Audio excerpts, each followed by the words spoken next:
The rain pounded against the window of our cramped Boston apartment like it was trying to break in, mirroring the storm brewing inside me.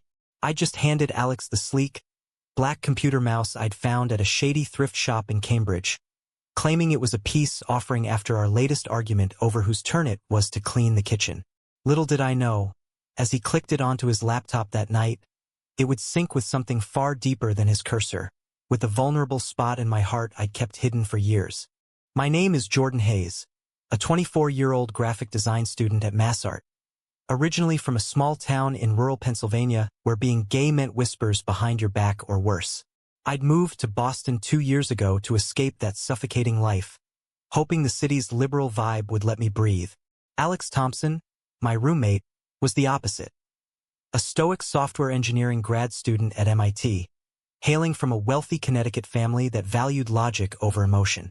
We'd been paired through a campus housing app, and from day one, his cold demeanor clashed with my outgoing personality. He spoke in clipped sentences, avoided eye contact, and spent most evenings buried in code, his room a fortress of screens and silence. That mouse, though, it was no ordinary gadget. The thrift shop owner, an eccentric old man with a twinkle in his eye, had muttered something about it being experimental tech from the 90s. But I brushed it off as sales talk. I bought it for $10, thinking it might thaw Alex's frostiness.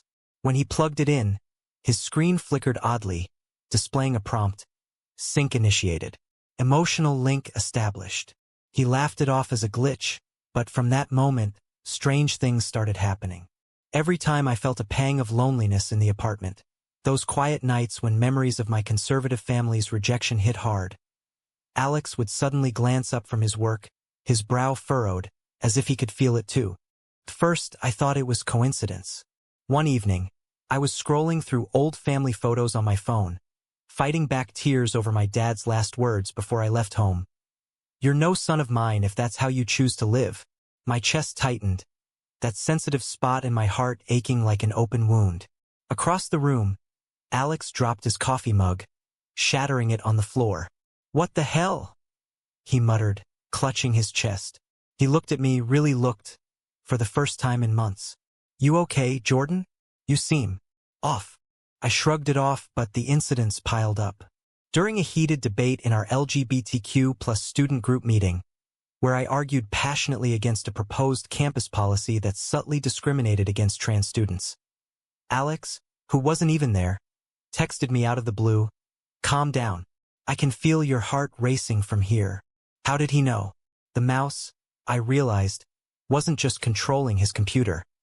It was bridging our emotions, syncing his stoic facade with my turbulent inner world. It forced him to confront feelings he'd buried deep, perhaps his own unspoken attractions. Society's pressures weighed on us both. Alex came from a world of boardrooms and expectations. His father was a prominent lawyer who drilled into him that success meant a straight path. No detours, no deviations. Being gay wasn't part of that equation. I'd seen the family photos on his desk. Stiff smiles, tailored suits, a life scripted for heteronormative perfection. Meanwhile, I navigated the minefield of casual homophobia in everyday Boston life. From slurs muttered on the T to friends who supported me but flinched at public displays of affection. As the sink deepened, conflicts arose. One night, after a disastrous date with a guy from Grindr who ghosted me mid-conversation, I collapsed on the couch, heartbreak flooding my system. Alex stormed out of his room, face flushed. "Why do I feel like punching someone?" he demanded. I confessed about the mouse, expecting ridicule. Instead, his eyes softened. "It's making me feel everything you're going through. Your pain. It's mine now." That admission cracked his shell. We talked for hours, him revealing how his high school crush on a male classmate had led to self-imposed isolation. "I pushed it down," he said. "Figured logic could override it." But the mouse defied logic, pulling us into uncharted territory. Our conversations turned intimate, not physically, but emotionally, sharing fears of rejection, dreams of acceptance. Yet doubt crept in. Was this connection real or just a technological trick? The first major clash came during Thanksgiving break. I invited Alex to join me at a Friendsgiving potluck with my queer chosen family, hoping to show him a world beyond his rigid upbringing. He hesitated, citing family obligations, but the mouse betrayed him. My anxiety over his potential no-show made his hands tremble during a video call with his parents. "I'm not coming home," he told them abruptly. "I'm staying in Boston." The fallout was swift. His father's furious emails accused him of rebellion, hinting at cutting financial support. Back in the apartment, Alex paced, anger boiling. "This thing is ruining my life." He yanked the mouse from his laptop, but the sync lingered, a ghost in the machine. My heart raced with guilt. Had I unwittingly forced him into a confrontation he wasn't ready for? Society's gaze intensified the drama. Whispers from mutual friends about our odd closeness. Assumptions that fueled rumors. One classmate cornered me. "Is Alex gay now? Or are you just converting him?" These questions stirred controversy, mirroring broader debates on identity fluidity versus innate orientation. Was the mouse a catalyst for truth, or an unethical nudge? As tensions rose, I wondered if our budding romance could survive the storm. The weeks following Thanksgiving were a whirlwind of emotional turbulence, the mouse's influence weaving deeper into our lives like an invisible thread. Alex's decision to stay in Boston had severed ties temporarily with his family, leaving him adrift in a sea of uncertainty. He'd always prided himself on self-sufficiency, but now, synced to my vulnerabilities, he grappled with waves of empathy that challenged his logical core. "I feel your regret," he said one snowy evening as we shared takeout Chinese on the living room floor, "about giving me that damn mouse. But Jordan, it's also making me see things clearly for the first time." Clarity, however, came with complications. Our apartment, once a neutral zone, transformed into a battleground of unspoken attractions and societal scrutiny. I found myself drawn to Alex's rare smiles, the way his eyes lit up when discussing algorithms, a passion I now felt pulsing through the sync. But every tender moment was shadowed by external pressures. At MassArt, my professors praised my latest project, a series of illustrations depicting queer struggles in conservative America, but classmates debated its agenda, some arguing it alienated straight allies. Alex, attending one of my gallery shows for support, felt the sting of those comments as if they were aimed at him. The sync amplified everything. During a campus protest against anti-LGBTQ legislation trickling down from national politics, bills that threatened rights in states like mine back home, I marched with signs, my adrenaline surging. Miles away in his MIT lab, Alex excused himself from a group project, heart pounding in sync. Later, he confessed, "I never cared about politics before. Now your fight feels like mine." This shared activism bonded us, but it also ignited arguments. "You're too impulsive," he'd say when I planned to confront a homophobic commenter online. "Logic says pick your battles." Yet, the mouse ensured he felt my frustration, softening his edges. Social conflicts escalated when Alex's old high school friend, Mark, visited from Connecticut. Mark embodied the world Alex had left. Straight, successful, oblivious to queer nuances. Over beers at a local pub, Mark joked about gay agendas in media, dismissing my input with a patronizing laugh. My irritation boiled, and through the sync, Alex's face tightened. "Knock it off, Mark," he snapped, defending me fiercely. The evening ended in awkward silence, Mark leaving with raised eyebrows. "What's gotten into you, man?" he texted Alex later. That night, Alex admitted, "I think I'm falling for you, Jordan. But it's terrifying." Terrifying indeed, as family intervened. Alex's mother called, her voice laced with concern. "Your father thinks you're influenced by that roommate of yours. Is he?" You know, the implication hung heavy, that my lifestyle was contagious. Alex hung up, conflicted. "They're wrong," he told me. "But what if the mouse is manipulating us?" I pondered that, recalling debates in queer theory classes about nature versus nurture. Was our connection authentic or a product of tech-induced empathy? This question fueled internal drama, me questioning if Alex's feelings were genuine or amplified. A turning point came at a holiday party hosted by our shared friend circle. Amid twinkling lights and laughter, a game of truth or dare exposed raw truths. When asked about his biggest secret, Alex hesitated, then said, "I'm questioning everything I thought I knew about myself." Eyes turned to us, whispers speculating. One friend, supportive but blunt, asked, "Is this because of Jordan?" The room tensed, embodying societal curiosity about coming out stories. I felt exposed, my sensitive heart sinking waves of vulnerability to Alex, who stood firm. "It's because of me. And yeah, him too." Post-party, we walked home through fresh snow, hands brushing accidentally, or not. "I want to try this," Alex said softly. Us. But doubts lingered. The next day, an anonymous email to my department head accused my art of promoting perversion, likely from a conservative student. The sink hit Alex hard. He felt my devastation, prompting him to research ways to counter such hate. Together, we drafted a response, turning pain into advocacy. Yet, the mouse's mysteries deepened. I dug into its origins, visiting the thrift shop again.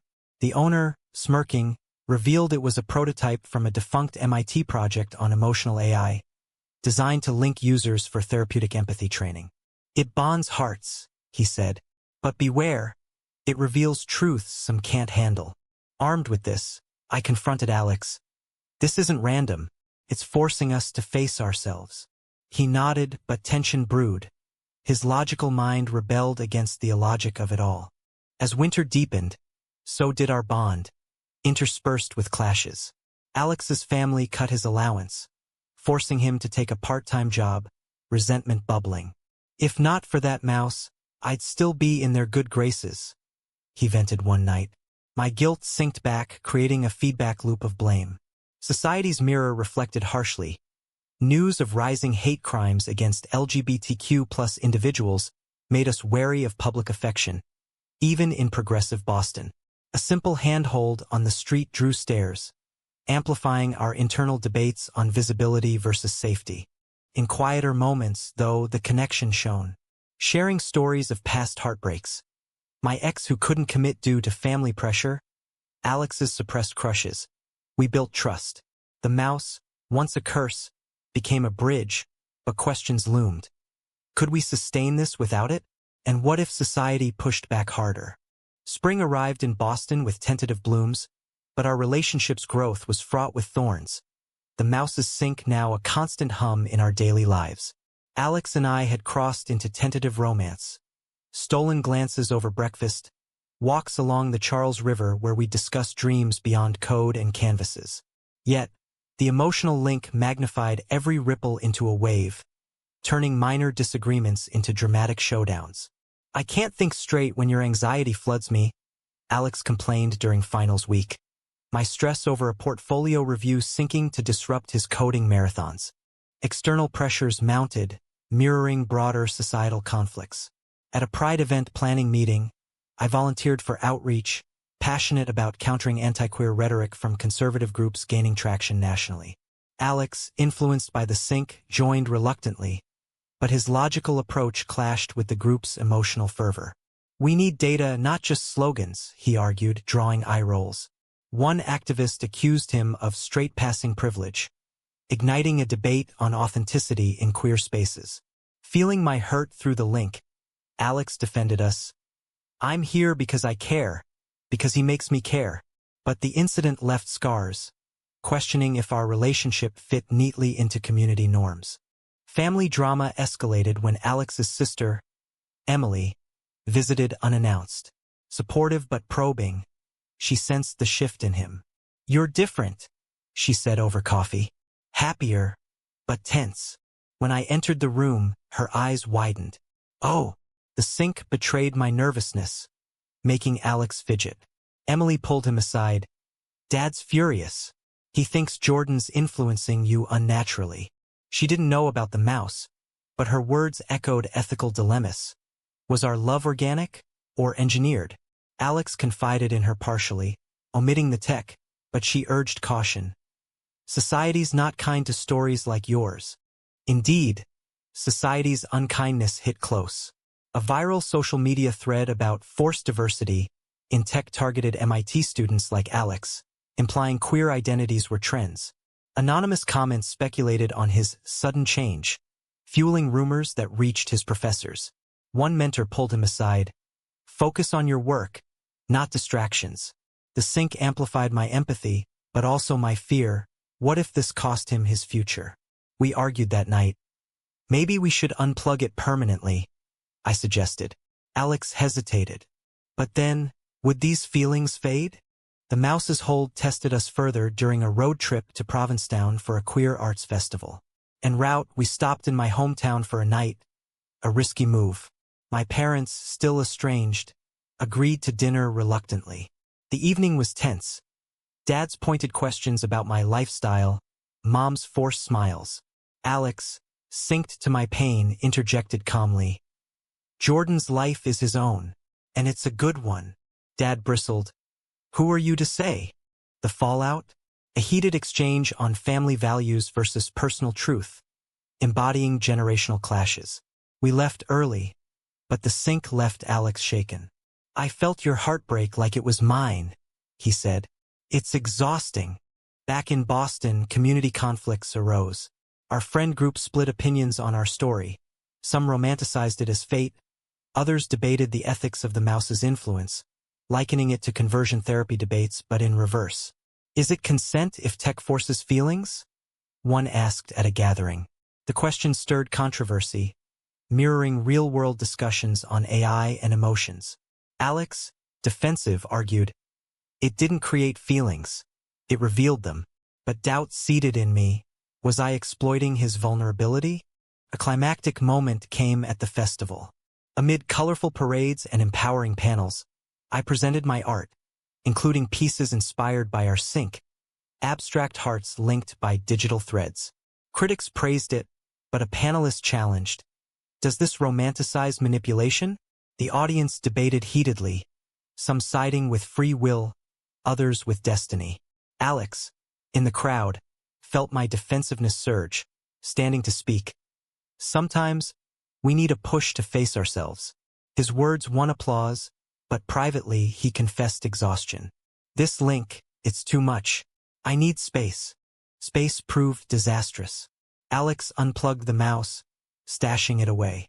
Suddenly, the sync vanished, leaving a void. I felt alone again, my sensitive heart aching without his echo. He withdrew, burying in work, our interactions polite but distant.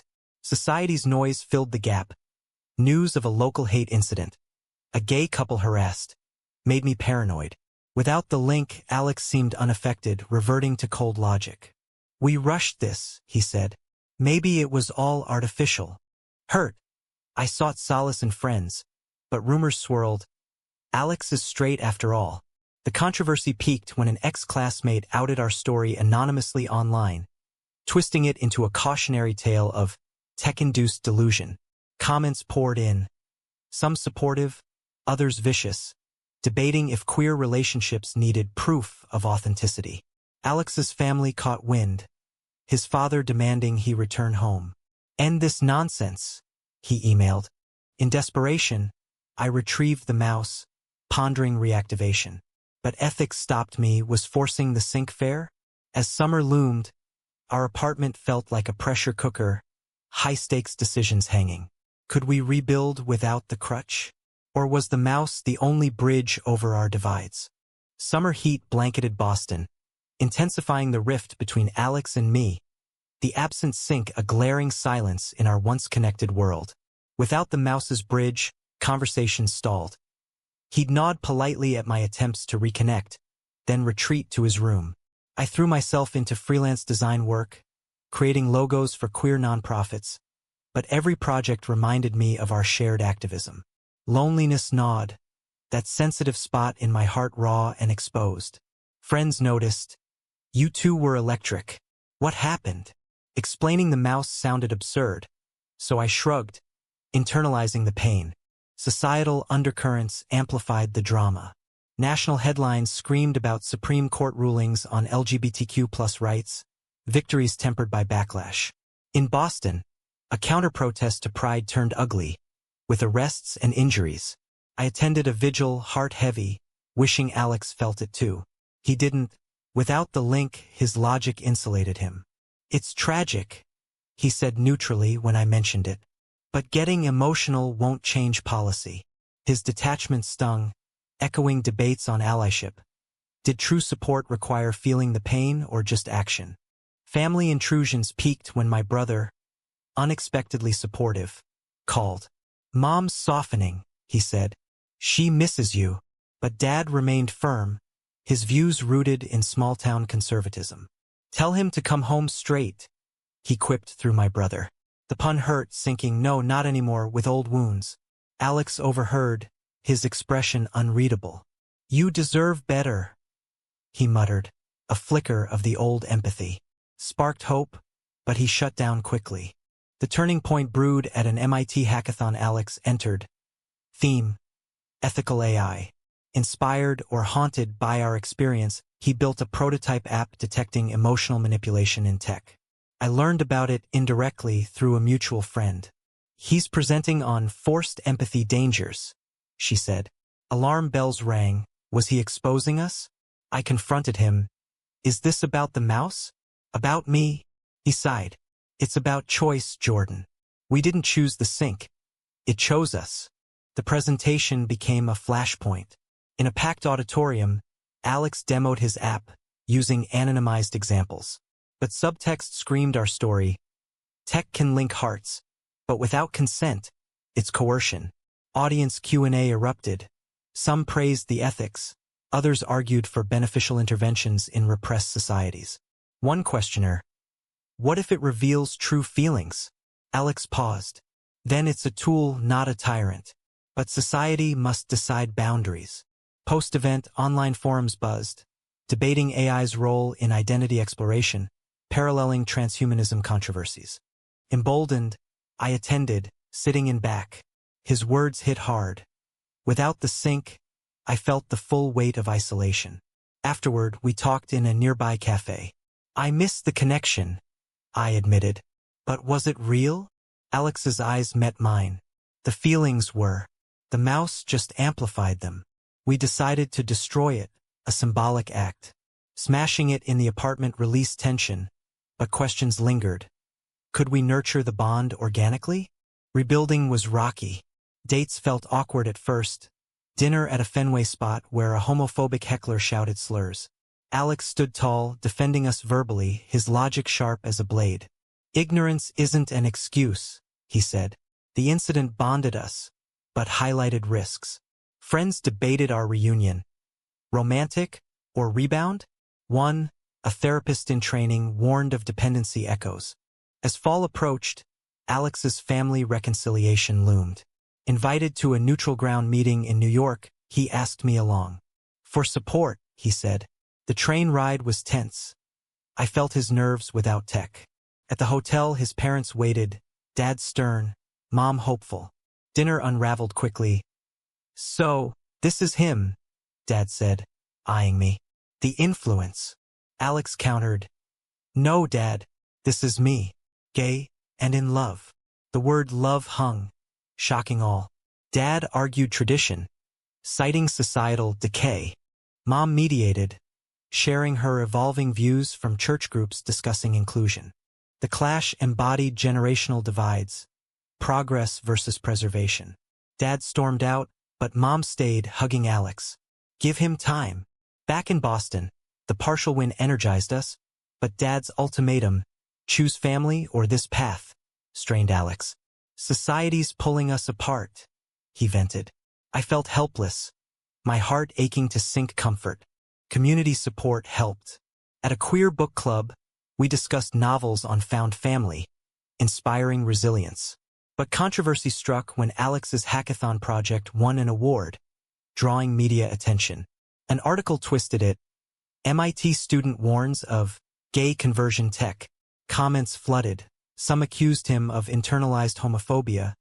Others hailed him as a whistleblower. We navigated the storm together. Alex clarifying in interviews, it's about consent in all relationships. Through it all, our love deepened, unassisted. Quiet evenings cooking together, debating philosophy, his logic complementing my emotion. Yet, shadows remained. What if family rejected him fully? What if society regressed? As autumn leaves painted Boston in fiery hues, Alex and I settled into a rhythm, our relationship a testament to perseverance amid chaos. Without the mouse's crutch, we communicated deliberately, therapy sessions helped, unpacking the sink's aftereffects. It accelerated things, our counselor said. Now, build slowly. We did, attending couples events in queer spaces, where stories of similar struggles validated ours. But societal winds shifted, midterm elections amplified anti-LGBTQ rhetoric, bills proposing restrictions on education and healthcare. Protests swelled, and we marched side by side, Alex's hand in mine a quiet defiance. Personal highs contrasted lows. My art gained traction. A gallery show featured pieces on emotional connectivity, subtly nodding to our tale. Critics debated, innovative or invasive? One review sparked online discourse. Does depicting tech-influenced love undermine organic queer narratives? Alex, now an advocate, responded in a blog, love defies categories. Ours started oddly, but it's real. The post went viral, drawing allies and detractors, embodying polarized views on modern romance. Family reconciliation inched forward. Alex's mom visited, warming to me over homemade pie. You're good for him, she whispered. Dad remained distant, but a Christmas card arrived, neutral, yet a crack in the ice. My own family mirrored this. A tentative call from Mom. We're trying to understand. But Dad's silence spoke volumes, highlighting entrenched biases. These dynamics fueled our discussions. Society changes slowly, Alex noted, but individuals can accelerate it. Conflicts persisted. At work, Alex faced subtle discrimination. A colleague's joke about diversity hires. He reported it, sinking no sharing his frustration with me. The HR fallout divided the team, some viewing it as overreaction. That's the price of visibility, I said. Broader debates raged. A Supreme Court case on gay rights loomed, rallies drawing thousands. We volunteered, but exhaustion set in. Is fighting worth it? Alex asked one weary night. The climax built subtly. An invitation to speak at a TEDx event on tech and identity thrust Alex into the spotlight. He wove our story anonymously. A mysterious device linked two hearts, forcing confrontation with suppressed truths. The talk resonated, but Q&A turned contentious. Isn't this promoting unethical experiments? Alex countered. It questions where tech ends and humanity begins. Post-talk, media frenzy ensued. Interviews probing our relationship, some sensationalizing the mouse as love gadget. Privacy invaded, we faced doxing threats from extremists, embodying digital age perils for queer couples. Hiding briefly in a Cape Cod rental, we reflected. This started with a thrift shop find. I mused. Now it's a symbol. Alex nodded. Of choice. We chose each other. Returning, we fortified stronger boundaries, community support. Friends hosted a survival party, toasting resilience amid debates on our controversial origin. As winter neared, closure came in small victories. Alex's dad called, gruff but conceding. I don't understand, but I don't want to lose you. Tears flowed, unlinked but shared. My family followed suit. A holiday invite extended cautiously. Society's battles continued. Hate crimes rose, but so did solidarity marches. Our story, leaked subtly, inspired others. Emails from closeted individuals thanking us for hope. In the end, the apartment felt like home again, the mouse's fragments long discarded. We sat by the window, rain pattering once more, hands intertwined. What if we'd never synced? I wondered. Alex smiled. We'd have found our way. Hearts do that. Yet, lingering questions provoke thought. Was the mouse a blessing or a curse in revealing hidden truths? Is it ethically right to use technology to force emotional revelations in relationships, even if it leads to genuine love?